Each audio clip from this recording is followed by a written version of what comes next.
50-100 টাকা করে ঘুষ লাগছে। রাজ্যে হচ্ছে এটা কি? আমি পুলিশ মন্ত্রীর এটা দেখতে চাই, মুখ্যমন্ত্রীর সাথে দরকার পড়লে রাস্তায় লাভবো, আমি এক পাও হেলাবো না। দরকার পড়লি প্রধানমন্ত্রীর সাথে দেখা করতে চাই, দিল্লি যাবো রাস্তায় দরকার পড়লি। আমার রামডাঙ্গা বিধানসভায় বাড়ি। এই যে আন্দোলন, এই আন্দোলনটা কিসের জন্য হচ্ছে মূলত? এই যে আন্দোলনটা মূলত কিসের জন্য হচ্ছে? তা হসপিটালে চিকিৎসা হচ্ছে না তার। দিদি কি বলবেন? আমাদের লোক আছে বলবার। ওই হসপিটালে চিকিৎসা বাংলার যুবক রাজপথে পুলিশ মন্ত্রী হুঁশিয়ার হুঁশিয়ার হুঁশিয়ার। বাংলার যুবক রাজপথে পুলিশ মন্ত্রী হুঁশিয়ার হুঁশিয়ার হুঁশিয়ার।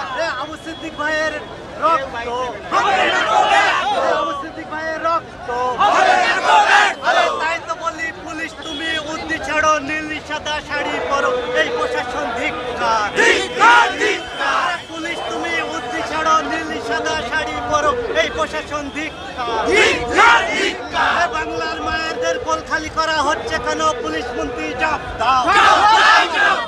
এ বাংলার মায়ের কোল খালি করা হচ্ছে কেন? খুনি প্রশাসন জবাব দাও।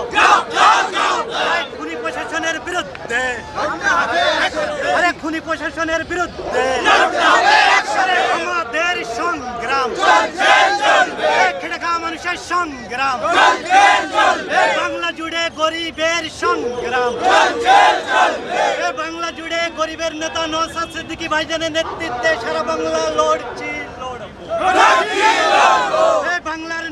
বাংলার নেতা গরিবের নেতা নওশাদ সিদ্দিকী ভাইজানের নেতৃত্বে সারা বাংলা লড়ছি লড়বো।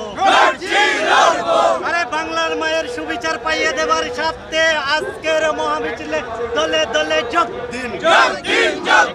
বাংলার মায়ের কোল খালি করা হচ্ছে কেন? পুলিশ মন্ত্রী জবাব দাও। তাই তো বলি পুলিশ তুমি উদ্দি ছাড়ো, নীল সাদা শাড়ি পরো, এই প্রশাসন ধিক্কার ধিক্কার ধিক্কার ধিক্কার। আরে পুলিশ তুমি উদ্দি ছাড়ো, তৃণমূলের ঝান্ডা ধরো, এই প্রশাসন ধিক্কার ধিক্কার ধিক্কার। রাজ্য জুড়ে বিরোধীদের উপর আক্রমণ বারবার নামিয়ে আনা হয় কেন? প্রশাসন তুমি জবাব দাও।